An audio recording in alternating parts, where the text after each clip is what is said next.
Naruto had just folded the map along the border road and slipped it into his jacket. When Hiruzen stopped him at the office door, a second message from the hidden sand had arrived that morning. Gaara had gone almost 6 days without sustained sleep, surviving on involuntary drops that lasted only seconds. And the One Tail's influence was no longer waiting for him to lose consciousness. His sand had begun forming partial shapes associated with Shukaku, while Gaara was still fully awake. Sand's delegation was already on the road. The Kazekage's office wanted both sides to reach the fortress as quickly as the route allowed. Naruto's hand rested against the pocket holding the map. Kurama went quiet inside him. Hiruzen added one more piece of news. The urgent summons he had sent weeks earlier had finally reached the man it was meant for. Jiraiya had crossed Konoha's outer checkpoint less than an hour ago. The mission would leave at sunrise. Naruto looked back at the old Hokage. A few weeks earlier, the name Jiraiya would have meant little more than one of the legendary shinobi Kurama remembered from other people's stories. Now, Naruto knew exactly who he was. Minato's teacher. A man who had known his father, known about the Nine Tails, and stayed far enough away that Naruto had grown up without ever meeting him. Hiruzen saw the change in Naruto's face and did not try to explain it for him. He only said that Jiraiya would be useful. The seal on Gaara was different from Naruto's, and Naruto had already learned the danger of pretending experience was the same thing as information. Jiraiya had the written knowledge Naruto did not. Naruto agreed. That did not mean he had forgotten the other question. He met Jiraiya before sunset, on a quiet training field behind the Hokage building. The Sannin was even larger than Kurama's memories had made him seem. White hair fell down his back in a wild mane. The metal plate on his forehead carried the kanji for oil. His red coat was dusty from the road, and one sleeve had a fresh tear near the elbow. He looked like a man who had crossed half a country quickly and still expected to joke his way through the first 5 minutes. That expectation lasted until Naruto walked into the clearing. Jiraiya's eyes went first to the leaf forehead protector tied across Naruto's brow, then to the way Naruto carried himself. The body was 12. The posture was not. Naruto did not stand stiffly or try to look older. He simply stopped at a comfortable distance and waited. Jiraiya began with Minato's name. Naruto cut across the opening before it could become a story about his father. Why didn't you come? The question landed harder than any accusation. Jiraiya's grin faded. He looked toward the trees, then back at Naruto. He explained that after Minato died, he had spent years tracking dangerous missing shinobi, weapons networks, and threats moving between countries. Jiraiya had convinced himself that distance kept Naruto safer because fewer people could connect him to Minato through Jiraiya's presence. The explanation was not entirely false. That made it worse. Jiraiya admitted that a useful reason had gradually become a comfortable one. He had kept moving, kept gathering information, and let Hiruzen carry responsibility for the boy in Konoha. By the time Naruto was old enough to know what absence meant, Jiraiya had already spent years telling himself there would be a better time to return. Naruto listened with his hands in his pockets. He did not forgive him. He also did not waste energy punishing him for an answer Jiraiya had already judged himself for. Tomorrow, they would travel together. Jiraiya could start there. That was enough for the evening. At sunrise, Naruto left Konoha with Kakashi, Kurenai, and Jiraiya. No Genin team followed them. No academy classmates waited at the gate. Hiruzen had classified the mission as a limited diplomatic and technical operation. Kakashi carried command authority. Kurenai was responsible for mental interference and genjutsu assessment. Jiraiya carried sealing equipment, blank scrolls, inks, and enough emergency tags to turn his backpack into a small shop. Naruto carried his map, field supplies, 2 cups of instant ramen. And the reason the meeting existed at all. He realized by midday that he had forgotten to pack anything capable of heating the water. Kurama discovered this at the same time. The fox had spent centuries watching Naruto build combat simulations, solve suppression arrays, and learn to redirect enough chakra to survive attacks that could flatten buildings. He took great satisfaction in the fact that Naruto had crossed the village gate, prepared for a diplomatic crisis, and unprepared for lunch. Jiraiya offered to take one of the dry noodle cups off Naruto's hands. Naruto gave him the empty one. Kakashi's visible eye curved slightly. Kurenai pretended to be studying the road. The first day remained mostly forest. Konoha's territory still felt strange to Naruto in small ways. He remembered the shape of the trees from childhood, but not the patrol markers that had been added while he was trapped inside the seal. Kakashi stopped twice to explain current border signs and once to correct an old hand signal Kurama remembered from decades earlier. Naruto paid attention to every correction. Near sunset, Kakashi asked him to show Jiraiya how far his physical calibration had progressed. Naruto chose a straight stretch of road with no travelers nearby. He rolled one shoulder, pressed his toes into the dirt, and let his chakra settle through his legs. The technique had begun as a solution to the problem of his real body. Inside the seal, he had spent centuries moving through a chakra reflection that could survive reinforcement no 12-year-old body should carry. After waking, he had learned to stop treating strength as something that had to remain active between movements.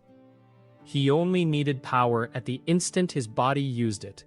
Naruto sent a pulse through the ball of his right foot. A second entered the calf as the ankle extended. A third touched the knee, only long enough to stabilize the joint. The sequence climbed his body and vanished behind itself. The road cracked under one sandal. Jiraiya saw Naruto lean forward. Then, Naruto was 20 meters away. There had been no smoke, no space-time distortion, and no hidden marker. He had simply crossed the distance during the fraction of a second when Jiraiya's eyes expected him to still be accelerating. Naruto turned and walked back at normal speed. Kakashi said the technique was getting cleaner. Jiraiya looked at the shallow fracture in the road and asked how often Naruto could do that before his legs failed. That was the right question. Naruto explained that ordinary bursts were safe now, but maximum pulses still accumulated strain in real tendons and joints. 3 or 4 in close sequence caused discomfort. A long chain at full output would eventually injure him, no matter how perfect his control became. His body was learning, and Kurama could accelerate recovery from minor strain, but neither of them could make 12-year-old bones pretend they had already grown. Jiraiya crouched beside the mark in the road and ran 2 fingers through the cracked dirt. He looked more interested than impressed. Naruto preferred that. By late afternoon on the 3rd day, they reached the river checkpoint. The route matched the map Naruto had studied in Hiruzen's office. Almost 3 full days of forest before the crossing. They passed the checkpoint before dark and spent the night at a secured way station on the western side. Beyond the river, the road entered the rough corridor toward the open western lands. Stone replaced deep soil. Wind moved more freely. The smell of wet leaves faded. Kurenai used the change in terrain to begin the training she had promised Naruto. She told him to identify a genjutsu before they reached the next marker stone. Naruto agreed. Nothing happened. They walked for almost a minute. Jiraiya complained about the pace. Kakashi read his book. A crow crossed the sky. Naruto felt no foreign pull in his chakra and saw nothing altered in the road. Then he noticed that Kurenai's shadow had stopped changing length as the sun moved between clouds. He broke the illusion immediately. Kurenai told him he had taken too long. Naruto frowned. He had been searching for the chakra intrusion itself. Kurenai explained that modern field genjutsu specialists sometimes buried the initiating disturbance inside a normal sensory correction, using the victim's own chakra to smooth over the entry point. The result was weaker than a heavy illusion, but harder to notice at the beginning. Naruto asked her to do it again. The second time, he still missed the exact entry. The failure pleased him enough that Kurenai raised an eyebrow. Naruto explained that Kurama had given him thousands of old battle patterns and a millennium to study what they knew. He had not expected the outside world to stop inventing things while he was gone. Every technique he had never seen was proof that he could still learn something genuinely new. Kurenai tried a third variation. Naruto caught the false sensory correction before it fully settled. That afternoon, Jiraiya decided to conduct his own test. He placed a small diagnostic seal beneath a flat stone beside the road, while Naruto was helping Kurenai refill a water container. The seal was harmless. It would release a cloud of blue marking powder when pressure closed its trigger, but only if the paper also detected Naruto's chakra signature. Naruto felt it before they resumed walking. He said nothing. A thin chakra filament slipped from his fingertip while Jiraiya argued with Kakashi about the route. Naruto lifted the paper seal from beneath the stone, kept a trace of his own chakra coating the filter, and attached it beneath the lower strap of Jiraiya's pack, where the buckle could supply the required pressure. 20 steps later, Jiraiya adjusted the strap. The buckle pressed the trigger, while Naruto's chakra trace still covered the filter. Blue powder exploded around Jiraiya's head. Kakashi was suddenly fascinated by a cloud formation to the north. Kurenai studied the road with professional seriousness. Naruto kept walking. Jiraiya spent the next half hour blue from the eyebrows down and announced that Minato had never been this disrespectful. Kurama observed that Minato had also been an adult. Naruto decided not to repeat that part aloud. On the fourth day, the green landscape gave way to dry stone, tough grass, and stretches of pale earth. The neutral fortress appeared late in the afternoon on a low ridge overlooking an empty basin. It had once guarded an old western trade corridor between the larger nations, back when smaller territories still tried to control every crossing used by shinobi and merchants. Time had taken the banners and part of the eastern wall, but recent crews had repaired enough of the interior for a diplomatic meeting. Konoha's advance team had cleared the surrounding area of civilians. Sand's team had done the same from the western approach. Temporary barrier posts stood around the basin. One side of the outer training court had been reinforced, while another had been deliberately cleared of loose structures, so any emergency force could be directed toward open ground. Naruto noticed the preparations before he saw the Sand delegation. That made him trust them slightly more. Baki waited in the main courtyard with 3 Sand shinobi and an old woman whose eyes missed very little. Chiyo looked smaller than Naruto had expected from Kurama's memories of older Sand sealing teams. Her age had bent her frame, but not softened the way she watched people. Beside her stood a middle-aged seal master carrying 2 narrow cases covered in sand markings. Gaara stood several steps away from all of them. Naruto understood the reports as soon as he saw him. Gaara's skin was pale even for someone who lived under desert sun. The dark rings around his eyes looked painted on, but the exhaustion beneath them was real. By the time the 2 delegations met, almost 10 days had passed since Sand had recorded any sustained sleep. The seconds-long involuntary drops mentioned in the reports had kept his body from complete collapse, but they had not given his mind real rest. Once, while Baki was speaking, Gaara's weight shifted unexpectedly toward one heel before he corrected himself. His enormous gourd rested against his back. The sand around its cork shifted in tiny movements that did not match the wind. Gaara stared directly at Naruto. The look was not curiosity. It was assessment. Naruto had seen that expression on soldiers, prisoners, frightened children, and Kurama during the first decades inside the seal. It belonged to someone deciding how dangerous the person in front of him would become. Baki began formally. The Kazekage had approved a technical exchange concerning Jinchuriki containment, emergency control, and the possibility of adapting Konoha's recent success to Gaara's condition. The phrase recent success made Kurama's ears flatten inside the seal. The Sand Seal Master was more direct. He wanted to know what modification had made the 9 tails obedient. Naruto corrected him. Kurama was not obedient. The master assumed Naruto was protecting classified information. He asked whether Sand could examine the 8 trigram seal directly, compare chakra samples, or study whatever secondary formula had been added after Naruto's collapse at the academy.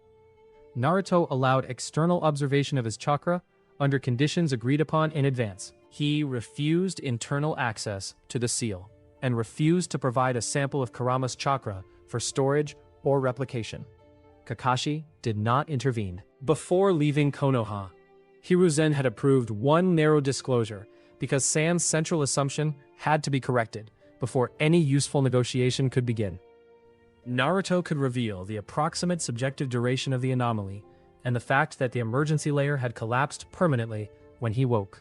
The structure of his seal, the techniques he had developed, and the exact limits of Kurama's cooperation remained classified. Baki's expression tightened. Chiyo's did not. She asked what Naruto believed Sand was supposed to learn if the mechanism itself remained closed. Naruto answered that there was no mechanism capable of producing what they wanted. He and Kurama had spent roughly 1,000 subjective years trapped together, and the one-time emergency layer that caused it no longer existed. Their cooperation was an agreement built from that experience. No seal master could copy the time they had lived. Gaara's sand moved. The change began near the mouth of the gourd. A thin ribbon slipped out, then thickened into a rushing arm of compressed sand, aimed directly at Naruto's chest. Kakashi shifted his weight. Baki raised one hand. Naruto did neither. He watched the sand approach, and felt the chakra threaded through it. Gaara's control was powerful, but the flow still had a rhythm. Pressure entered the front of the mass, rolled through the center, then corrected along the edges. The pattern repeated in fractions of a second. Naruto reached forward. 2 fingers touched the leading edge. He sent one narrow chakra pulse into the gap between Gaara's corrections. The technique had no official village name. Naruto had developed it from the same principles that once let him defeat suppression arrays inside the seal. He called it broken current, because that was exactly what it did. The method only worked against a stable flow that remained under active control long enough for Naruto to read its rhythm. It could interrupt Gaara's guided sand, a chakra thread, or part of a coordinated barrier. It could not erase a bloodline ability, cancel an attack that had already separated from its user, or shut down a raw-tailed beast surge. The chakra binding Gaara to the moving mass lost synchronization for less than a heartbeat. The entire arm of sand dropped. It hit the courtyard stones in a heavy collapse between Naruto and Gaara. Naruto's sandals had not moved. The Sand Seal Master stared at the pile. Baki lowered his hand slowly. Gaara looked down at his own sand. Inside Naruto, Kurama began laughing. The laughter lasted only a few seconds before the fox felt the chakra behind Gaara more corely. His amusement turned into a long, creative insult aimed at Shukaku's intelligence, personality, ancestry, and preference for living inside sand. Naruto's mouth twitched. Gaara noticed. He asked why Naruto was smiling. Naruto told him that Kurama had recognized someone. For the first time since Naruto entered the courtyard, Gaara's expression changed. It was small, his eyes narrowed, and the sand at his feet rose by half an inch before settling again. The boy in front of him heard his tailed beast and smiled about it. Gaara did not know what to do with that. The technical examination began an hour later in a chamber built into the fortress's western side. The room had no furniture beyond low stools, seal cases, and a wide circular platform cut into the floor. Chiyo and the Sand Seal Master had already placed the first ring of paper tags around it. Jiraiya walked the perimeter twice before approving the spacing. Kakashi remained near the door. Kurenai sat where she could see Gaara's face and hands at the same time. Baki told Gaara to step into the circle. Naruto stopped the procedure before the boy moved. He asked Gaara whether he wanted the examination. Baki answered that the Kazekage had authorized it. The Kazekage was not the person who would be sitting inside the circle. The room became very quiet. Chiyo's eyes shifted toward Gaara. The Sand Seal Master looked uncomfortable, as if Naruto had introduced a question that did not belong in the technical process. Gaara stared at the ring of tags. He had been ordered into circles like this before. People had restrained him, adjusted formulas, tightened suppression, and discussed the result while he sat close enough to hear every word. The decision had always belonged to someone older. Naruto did not ask him to trust anyone. He only explained that the examination would touch the outer layers of his seal. If Gaara refused, Naruto would not participate. Gaara's gaze returned to Naruto. He stepped into the circle by choice. That small movement changed the atmosphere, more than a long argument would have. The examination took most of the evening. Naruto began with almost no power. He placed 2 fingers against the stone near Gaara, rather than touching the boy directly. Jiraiya opened a narrow line through the diagnostic formula, allowing Naruto to send a pulse that was weaker than the chakra used to walk on water. Naruto called the method Seal Echo. A written seal was a language. Naruto could not read every dialect.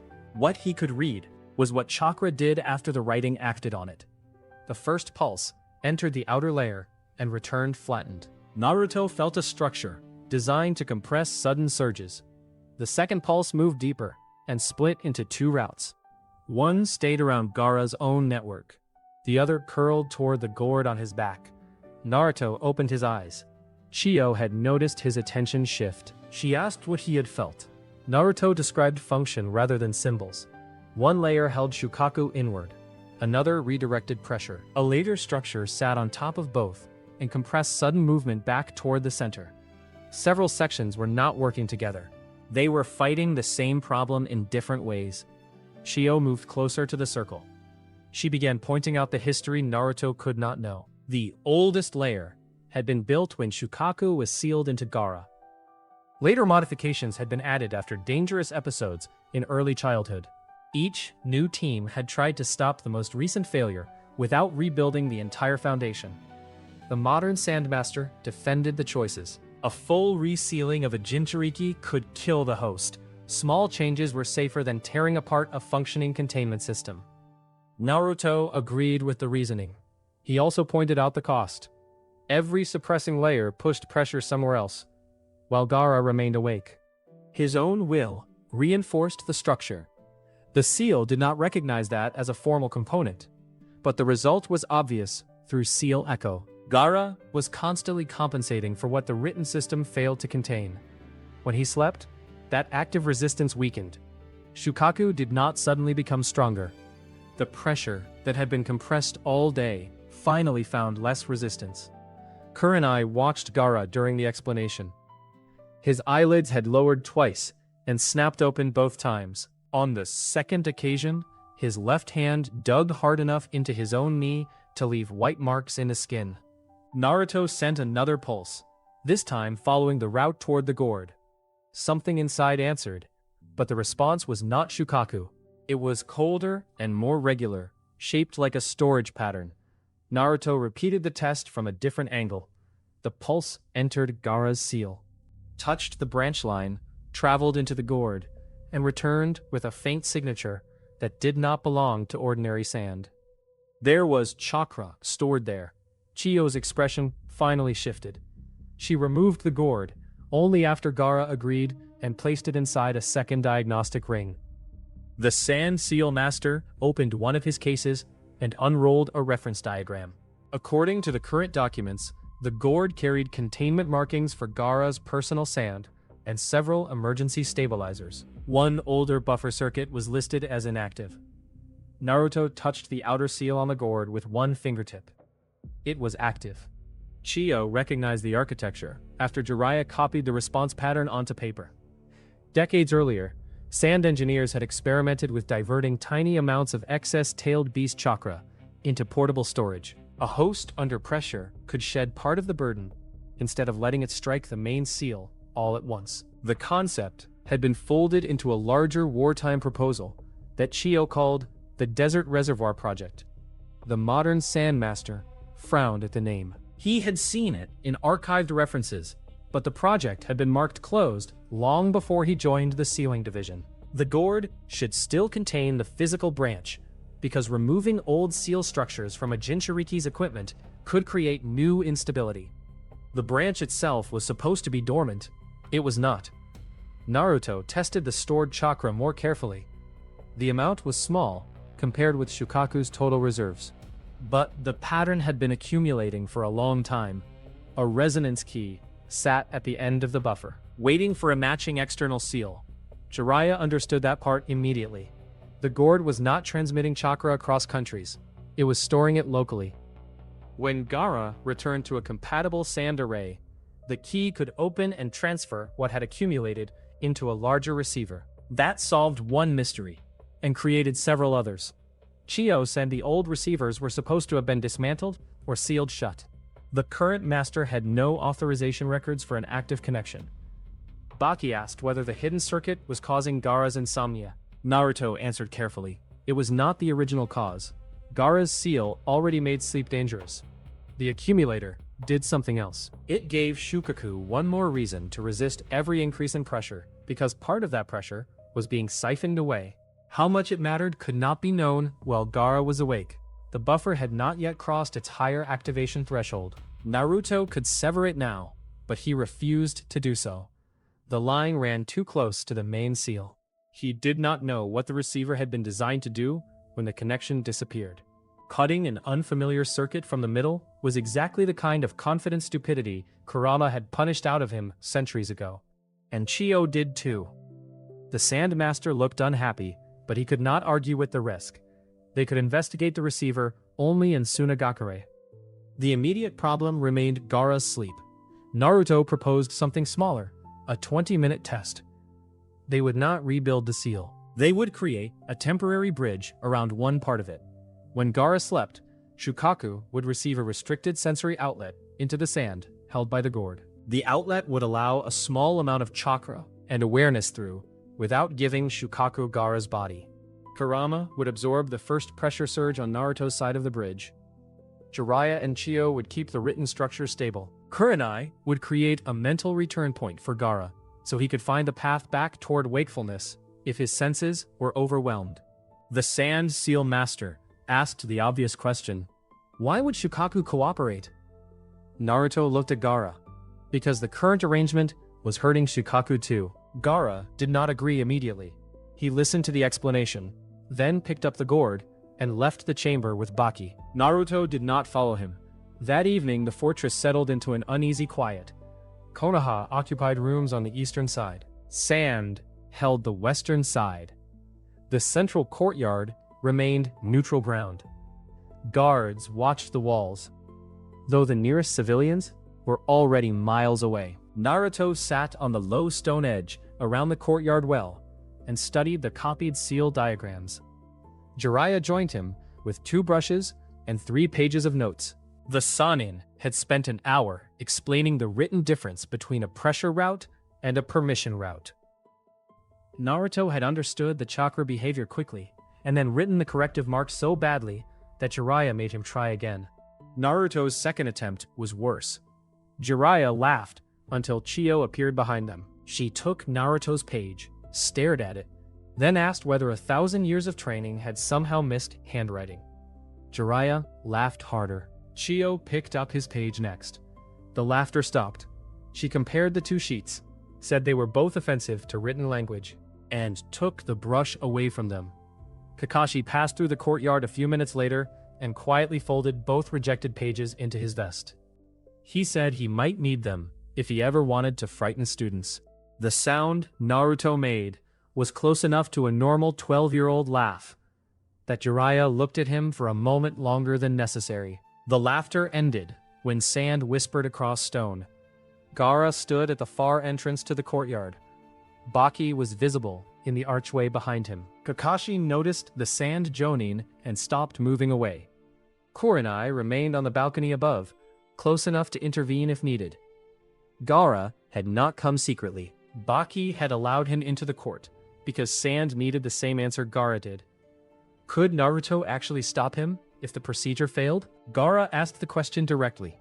Naruto said yes. Gaara's Sand rose.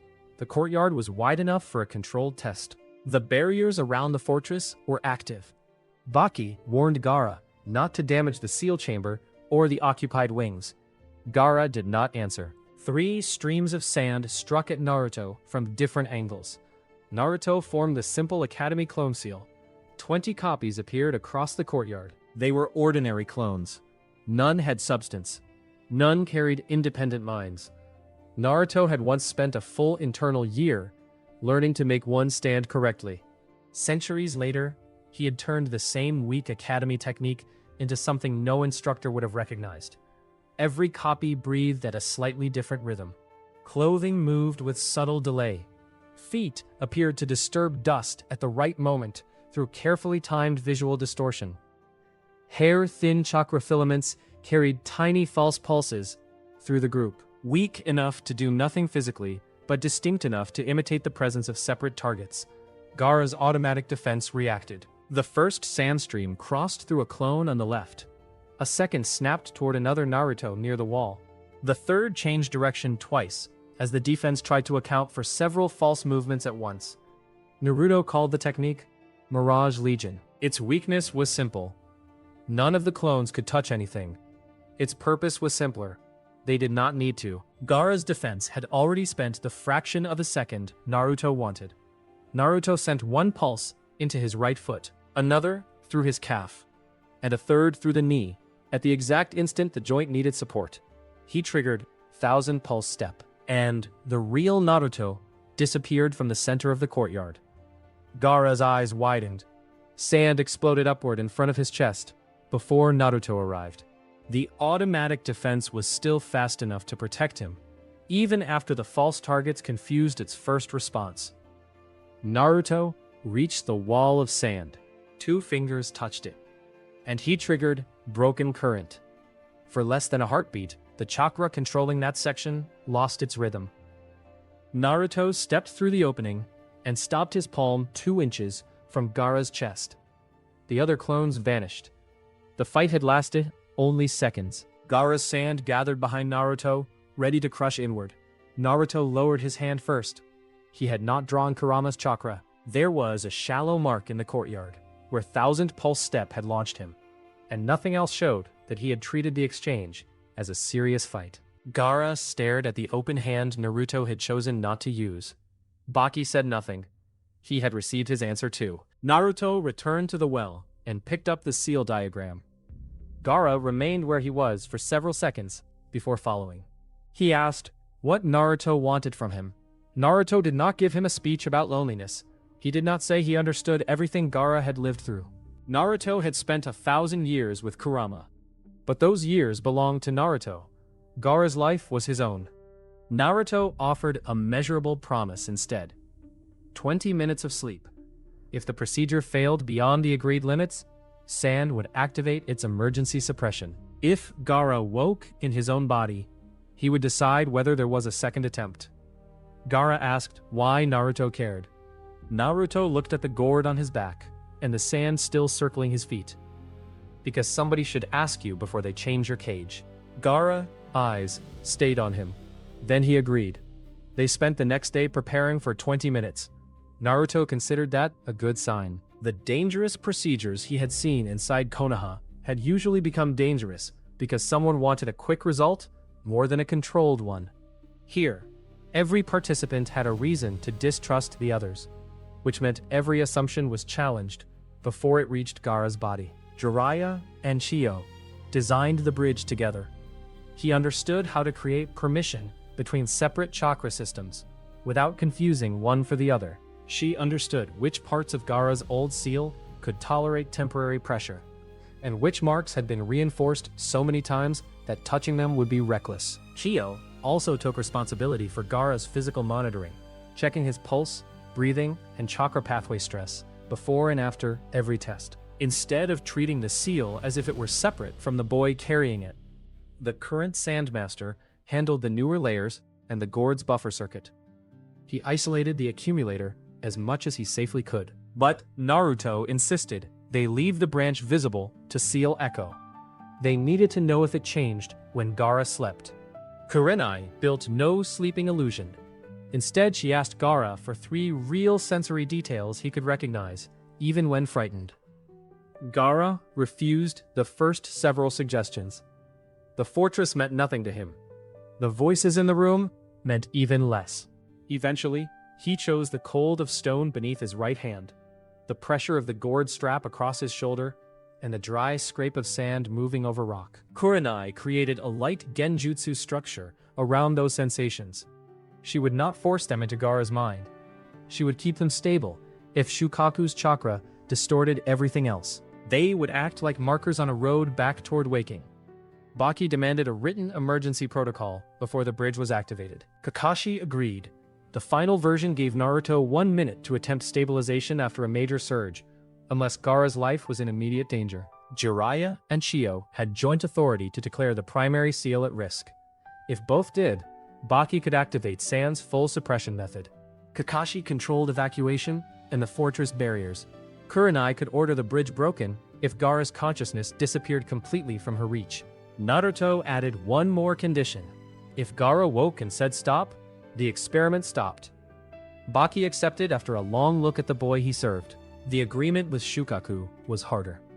They could not simply call him into the room like a summoned animal, though most of what the One Tail sent through the seal came as pressure, mockery, and threats, rather than useful conversation. Naruto explained the proposed outlet to Gaara and let him carry the offer inward. Shukaku's first response came through a burst of sand that cracked one of the spare stools against a wall. Kurama laughed inside Naruto. Naruto waited.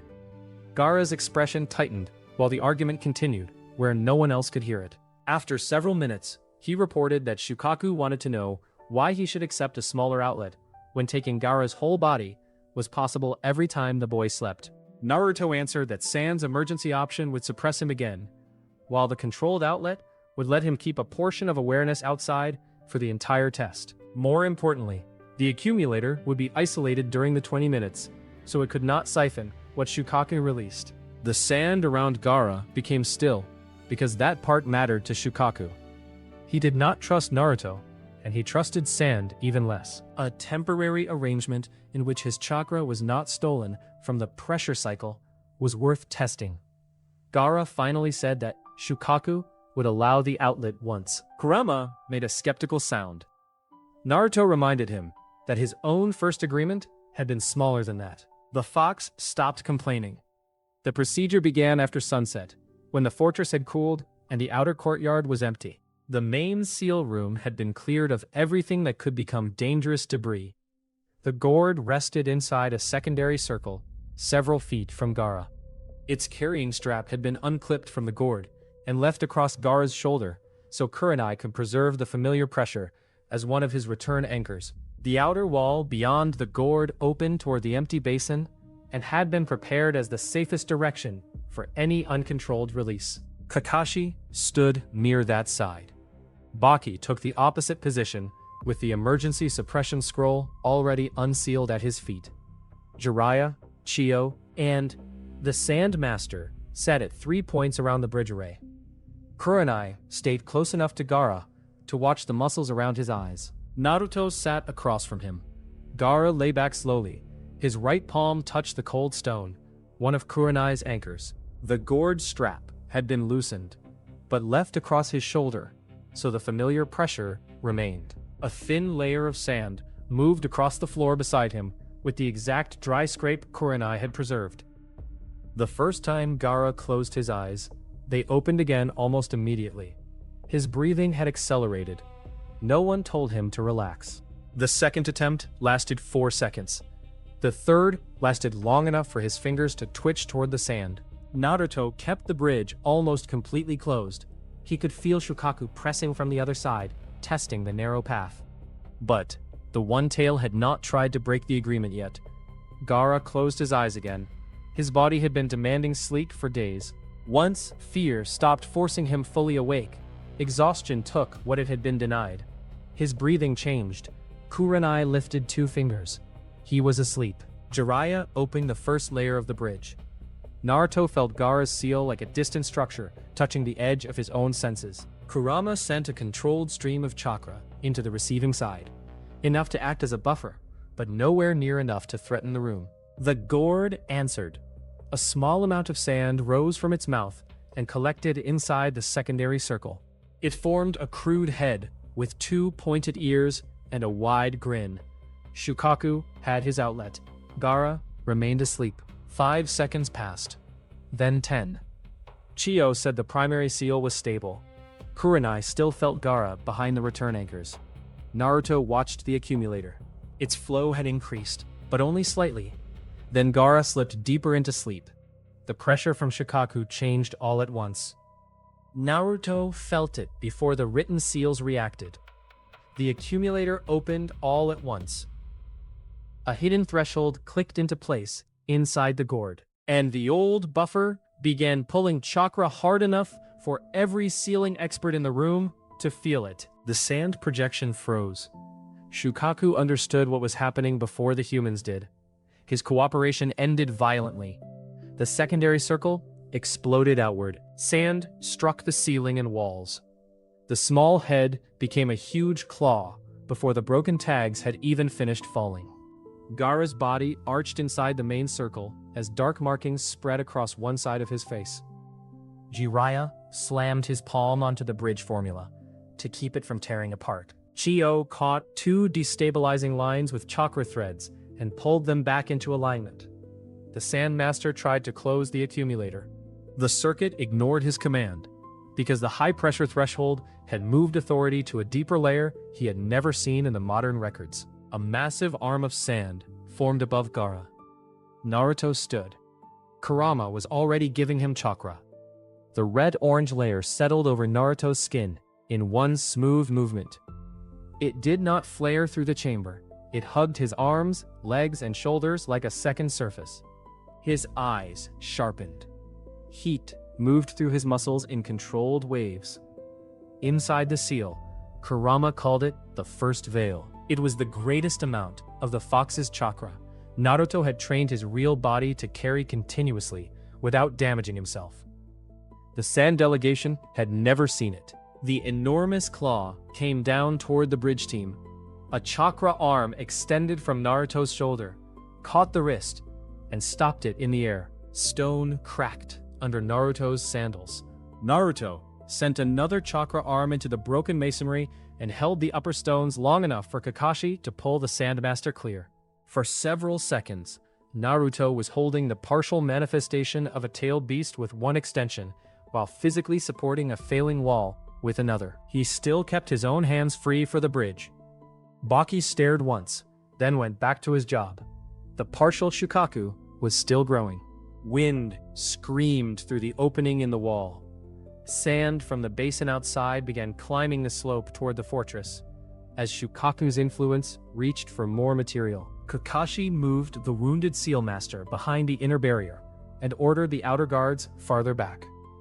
Baki formed a wind technique that cut across the incoming sand at an angle, diverting the loosest material away from the chamber. Kurenai stayed beside Gaara, even when dust filled the room.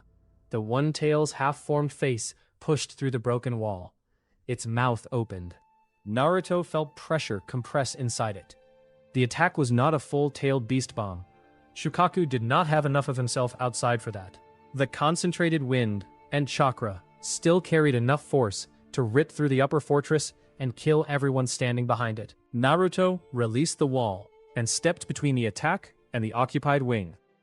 9 planes of chakra appeared in the air. They were nearly transparent, visible only because the red-orange light of the first veil outlined their edges. 9-fold Aegis had been born during centuries of training in which Kurama refused to let Naruto count a victory if the imaginary village behind him was destroyed. The first plane did not stop Shukaku's blast. It tilted the front edge upward. The second changed the angle again. The third began to shake. Naruto adjusted the fourth before the pressure reached it, thickening the lower half and thinning the upper, so the force would continue to climb. The fifth cracked, but held long enough. By the 7th layer, the blast was no longer aimed at the fortress. The 8th sent it over the roof. The 9th released it completely. The attack tore into the night sky and crossed the empty basin before exploding against a distant ridge. A pillar of dust rose far from the fortress. Naruto's knees bent under the accumulated force. Then, he straightened. Baki looked from the distant impact back to the 12-year-old standing in the broken chamber. Any uncertainty about Naruto's raw power ended there. The problem had never been whether Naruto could strike Shukaku harder. The problem was that Gaara was still inside the thing Naruto was stopping. Kurenai called Naruto's name. Gaara's presence behind the mental anchors was fading. At the same moment, the bridge seal pulled against Naruto's awareness. Jiraiya warned him that the connection was folding inward. The accumulator was dragging Shukaku's chakra through a path the bridge had been built to isolate. And the two systems were beginning to overlap. Naruto knelt beside Gaara and put one hand against the outer ring. He could break the bridge from here. That would wake Gaara if the primary seal survived the recoil. It would also leave Shukaku furious. The accumulator active and Sand almost certain to use full suppression immediately. Baki's hand moved toward the emergency scroll. Kakashi reminded him of the agreed time. 20 seconds remained before the stabilization window ended. Baki's jaw tightened, but his hand stopped. Naruto sent his awareness into the bridge. He did not enter Gaara's mind at will. The route existed because Gaara had agreed. Shukaku had opened the sensory channel. The external formula connected the seals. 3 specialists were physically holding it together, and Kurama was accepting pressure from the other side. When the accumulator twisted that route, Naruto was the living point between both systems. The feedback caught him. Naruto landed on black sand under a dark sky. This was not the true sealed world he had shared with Kurama for 1,000 years. It was a temporary chamber made from the collapsing bridge, touching the edge of Gaara's internal seal just deeply enough for pressure and awareness to cross. The horizon moved. What Naruto had taken for dunes rose into the shape of Shukaku. The one tail filled half the sky. His laughter rolled across the desert, like stones grinding together. A smaller red-orange shape appeared behind Naruto. Kurama could project only a fraction of himself through the bridge. Little more than a massive head and 1 forepaw outlined in chakra. Shukaku saw him and became even angrier. The first wave of sand came down like a collapsing hill. Naruto moved through it, not away from the attack, through the spaces created by its own motion. For centuries, Kurama had buried him under larger waves of chakra. Naruto had learned that a huge attack was never equally dense at every point. Force gathered, redirected, and left temporary emptiness behind itself. He used Thousand Pulse Step here only as a mental pattern, pushing his chakra reflection through the gaps without trying to outrun the entire desert. A claw descended.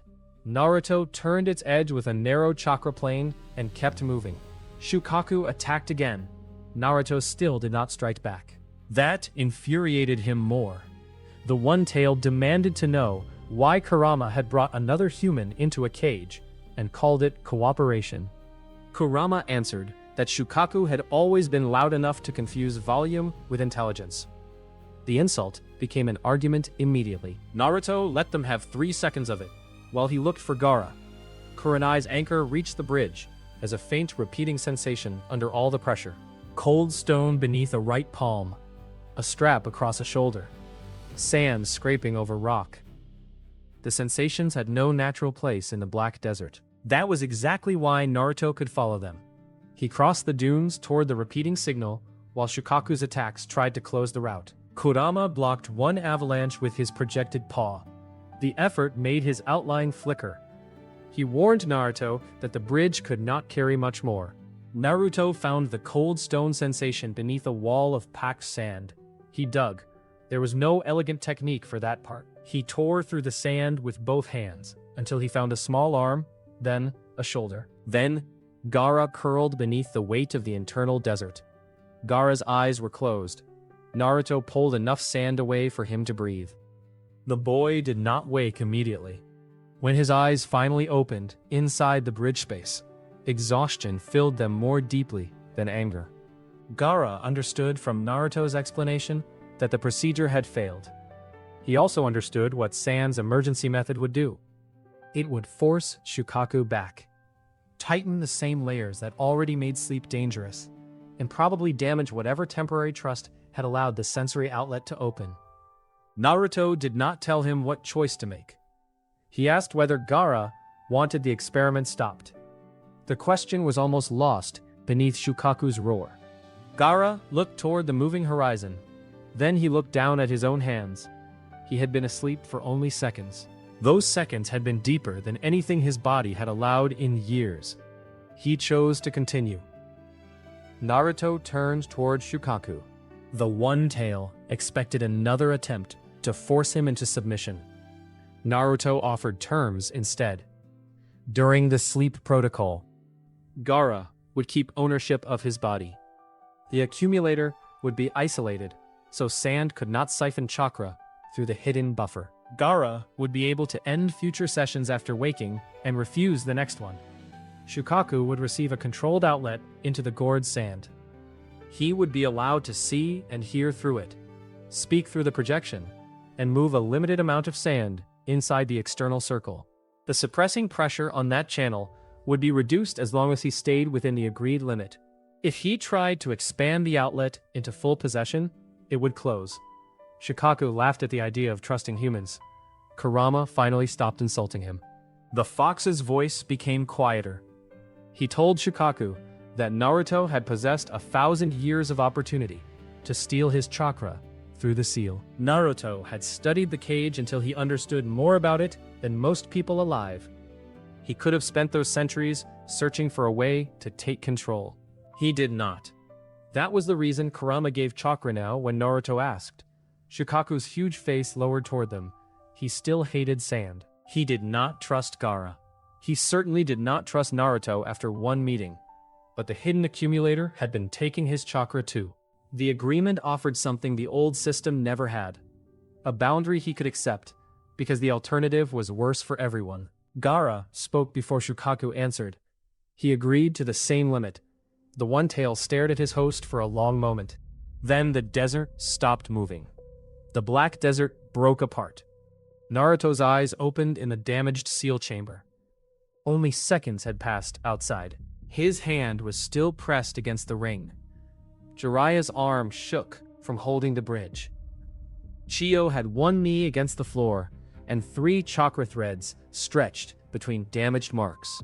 Kurenai's face had gone pale from maintaining the return anchors through Shukaku's pressure.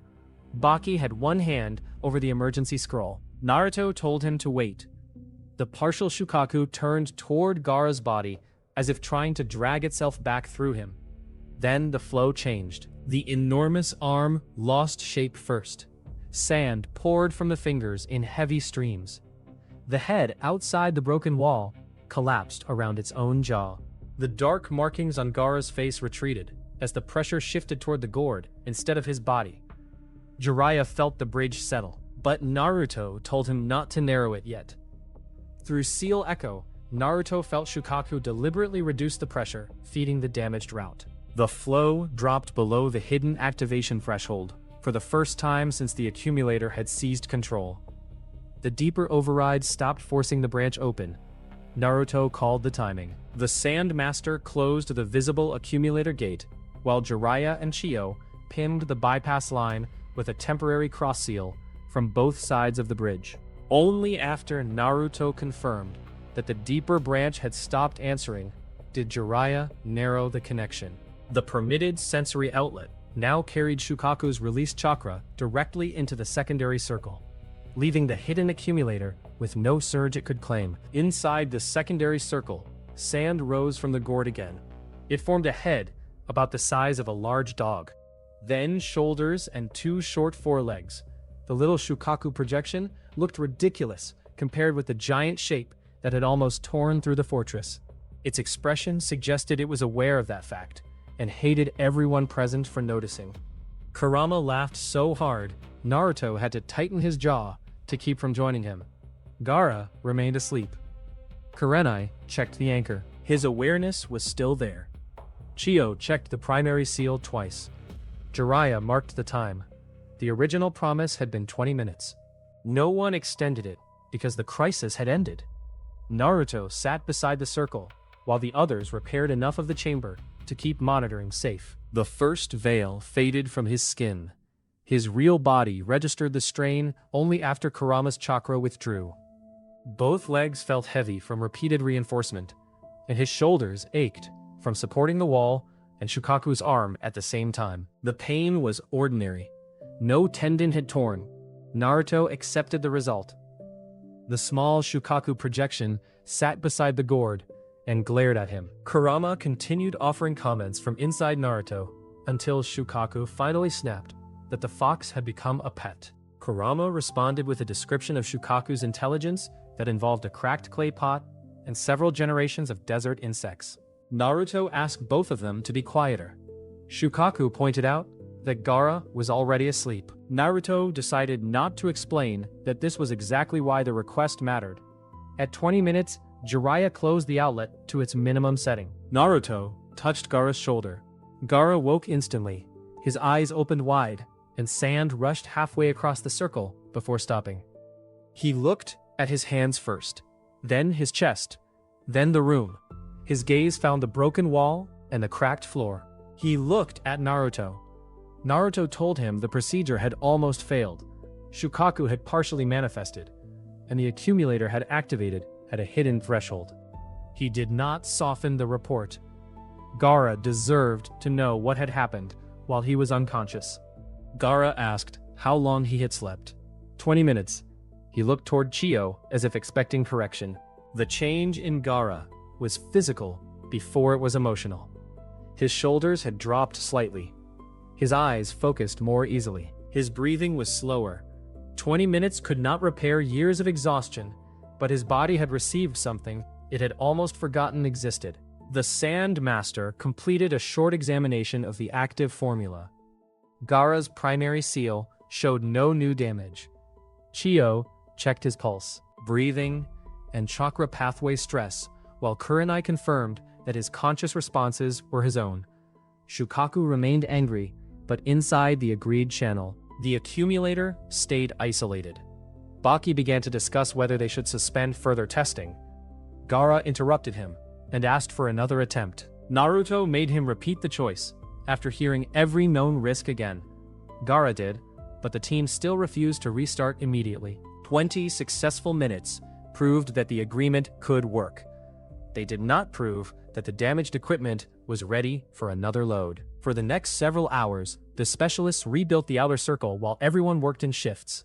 Jiraiya added a manual breakpoint so he could cut the connection without forcing recoil through Gaara's primary seal. Chiyo moved the gourd farther from the main circle, reinforced the isolation around the accumulator, and repeated Gaara's physical checks. The Sand Master reconstructed the damaged control branch from clean tags, instead of trusting the marks that had survived the surge. Naruto tested the hidden threshold again and again with Seal Echo. The 20 minutes of real sleep had reduced Gaara's immediate slippage enough that he could remain awake under direct observation while they worked. Shortly after dawn, Jiraiya, Chiyo, and the Sand Master independently confirmed that the bypass line remained closed under staged pressure. Only then did the second session begin. It lasted 1 hour. Gaara fell asleep faster this time. Shukaku complained almost continuously through the sand projection, but stayed within the boundary. The accumulator remained below its trigger, and the manual breakpoint stayed quiet. 1 hour later, Gaara woke in his own body again. The Sand Master ran the same seal tests. Kurenai repeated hers. Chiyo checked both the old layer and Gaara's physical condition. The result held. Gaara asked for a third session. This time, even Baki did not answer for him, but no one granted the request immediately. They spent the day observing Gaara, replacing the last damaged tags, eating and resting in shifts. Naruto repeated Seal Echo from several angles, while the 3 seal specialists separately verified that the hidden accumulator could not reclaim the permitted outlet. Late that evening, they agreed on 3 hours, with continuous monitoring and immediate termination at the first sign that the hidden accumulator had bypassed its isolation. Gaara closed his eyes for the third session, after everyone had rested enough to do their jobs properly. Naruto remained beside the circle. Jiraiya offered to take his place after the first hour. Naruto refused because he had told Gaara he would stay through the test. Jiraiya did not argue. He sat on the other side of the chamber instead, and spent part of the night repairing the bridge marks with Chiyo. The silence should have been peaceful. Kurama and Shukaku prevented that. Now that the sensory outlet worked, Shukaku discovered he could hear Naruto's side of the bridge clearly enough to exchange insults with the Nine Tails. The argument moved from ancient grudges to tail count, then to which hidden village had worse sealing traditions, then, somehow, to whether foxes or tanuki were more intelligent. Kakashi listened for several minutes before deciding guard duty outside the chamber was suddenly urgent. Kurenai almost smiled. Gaara slept through all of it.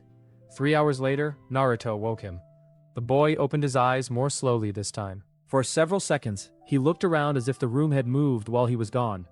Then he asked whether Naruto had stayed. Naruto said yes.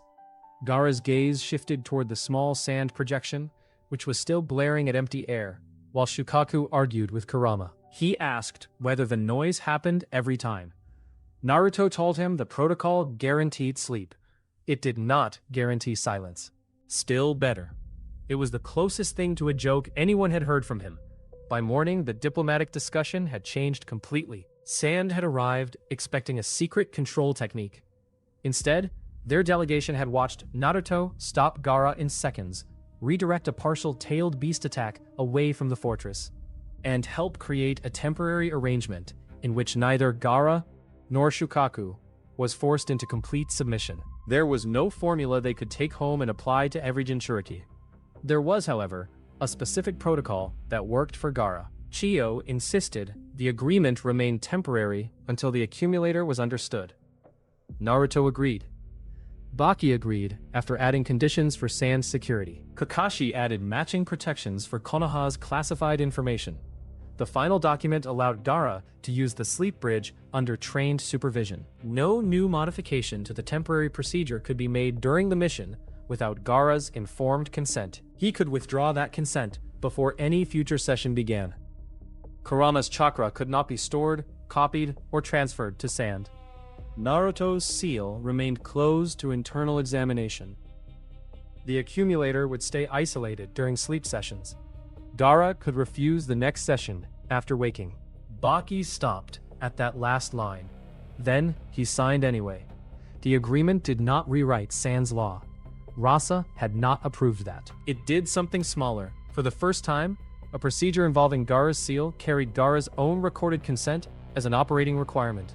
Naruto understood the value of small pieces of paper better than he had a month ago. The real problem surfaced when Jiraiya and Chiyo reviewed the accumulator logs after breakfast. The hidden circuit had not merely activated during the crisis. Its threshold had been changed. Chiyo spread 3 old diagrams beside the Sandmaster's current reference sheet. The original Desert Reservoir project had used a conservative limit. The gourd buffer was supposed to collect only small emergency leakage and wait for a receiver inside Sunagakure. The pattern Naruto had felt during Gaara's sleep opened far wider. Someone had altered the trigger, so a major Shukaku surge would feed the accumulator aggressively. The modern Sandmaster checked the current authorization marks twice. His records still listed the reservoir branch as an inactive emergency buffer. That meant either the records were wrong or the system had been changed outside the normal sealing chain. Naruto could destroy the gourd's accumulator now. He still refused. During the failed procedure, he had learned enough to know that the line was tied into the pressure system around Shukaku. Removing it blindly might create a permanent weak point in the main seal. The safer solution required seeing the receiver that answered the resonance key. Chiyo gave the old system its full name. The Desert Reservoir Project had been designed during an earlier military period as a way to collect controlled portions of Shukaku's chakra for village defense. According to the archive she remembered, the main reservoir lay beneath Sunagakure, near the Kazekage's administrative complex. It should have been sealed and abandoned. Baki sent an encrypted message to Rasa before noon. The group remained at the fortress while Gaara rested, ate, and completed another short supervised sleep session without incident. Naruto used the time to walk the damaged courtyard with Jiraiya and calculate how much force Ninefold Aegis had actually redirected. Jiraiya pointed out that the 5th layer had almost failed. Naruto said he knew. Jiraiya asked what he would have done if it had broken. Naruto showed him the backup angle he had prepared, with the 6th and 7th layers. Jiraiya stared at the marks for a while, then admitted that teaching Naruto was going to be irritating. Naruto reminded him that they had not agreed he was Naruto's teacher. Jiraiya said that made it worse. The reply from Sunagakure arrived the following afternoon for a sand messenger hawk. Rasa's letter was formal and careful. He acknowledged the successful temporary sleep protocol, requested that Gaara return under the protection of both sand specialists, and invited Naruto, Jiraiya, and an official Konoha representative to continue examining the Desert Reservoir project inside Sunagakure. He promised access to archived sealing records and the receiver chamber itself. Hiruzen's approval would still be required before the Konoha shinobi crossed fully into sand territory. So, Kakashi sent Konoha a report at once. Chiyo read Rasa's letter twice. She said very little afterward. Naruto noticed. She finally explained that the original reservoir project could not have restarted by accident. Someone with high-level authorization had to approve access to the old system. That did not prove Rasa knew how aggressively the gourd was being drained. It did prove that the project had not returned by itself. The question no longer belonged to one exhausted boy in a neutral fortress. It led under an entire hidden village. By evening, Gaara stood at the western edge of the ridge, with the desert stretching beyond him. Several hours of controlled sleep had not erased the dark rings around his eyes, or softened the guarded way he watched people. He still kept several steps of distance from Baki. His sand still moved when anyone approached too quickly, but it rested quietly around his sandals now. Naruto joined him with the Wind Country map in one hand. Kurama complained that traveling all the way to Sunagakure meant listening to Shukaku for days. A small ripple moved through the sand near Gaara's gourd. Shukaku's voice reached only Gaara clearly outside the prepared bridge, but the boy's expression showed he had heard an answer. Gaara told Naruto that Shukaku thought Kurama was welcome to stay at the fortress. Naruto laughed. Then he opened the map. The road from the neutral ridge crossed open desert before turning towards Sunagakure. Gaara looked at the route once and started walking back toward the fortress before Naruto finished folding it. Deep beneath Sunagakure, far from the neutral meeting place, an old stone chamber remained locked behind layers of forgotten military seals. At its center stood a reservoir built to hold tailed beast chakra. The project records above called it inactive. Old chakra, already stored inside the reservoir, shifted through one sealed channel anyway. The movement came from energy that had been sitting beneath Sunagakure long before Gaara reached the neutral fortress, not from a new transmission across the desert. For a moment, one mark on the stone receiver lit with Shukaku's chakra signature. Then the chamber went dark again.